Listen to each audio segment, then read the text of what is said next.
മാസങ്ങൾക്കിപ്പുറം പിറന്നാൾ ദിനത്തിൽ ഒരു മമ്മൂട്ടി ചിത്രമെത്തി. ശാന്തമായ കടലിനെ നോക്കി കാറിനരികെ നിൽക്കുന്ന മമ്മൂക്ക. എല്ലാവർക്കും സർവശക്തനും സ്നേഹവും നന്ദിയും. ചിത്രത്തിനരികിൽ മമ്മൂട്ടിയുടെ വാക്കുകൾ ഇങ്ങനെ: കാത്തിരുന്ന ചിത്രമെന്നായിരുന്നു ആരാധകരുടെ മറുപടി.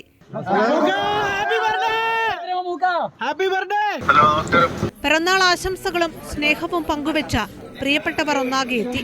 മമ്മൂട്ടി ഇല്ലെന്നറിഞ്ഞിട്ടും കൊച്ചിയിലെ വീടിന് മുന്നിലും ഇന്നലെ രാത്രി ആരാധകർ ആശംസകൾ അറിയിക്കാൻ തടിച്ചുകൂടിയിരുന്നു.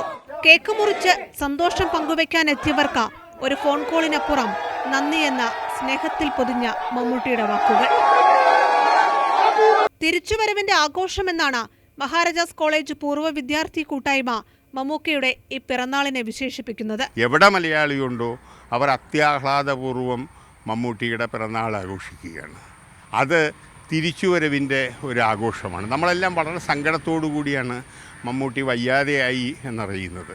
വലിയ പ്രാർത്ഥനയാണ് ഈ ലോകം മുഴുവൻ അദ്ദേഹത്തിന് വേണ്ടി നടത്തിയത്. ഫോർട്ട് കൊച്ചി വെളി ആശ്രമത്തിലെ അമ്മമാർക്കൊപ്പം കേക്ക് മുറിച്ചും പുതുവസ്ത്രങ്ങൾ നൽകിയും മമ്മൂക്ക ആരാധകർ പ്രിയ നടന്റെ 74ാം പിറന്നാളിന്റെ സന്തോഷം പങ്കുവച്ചു.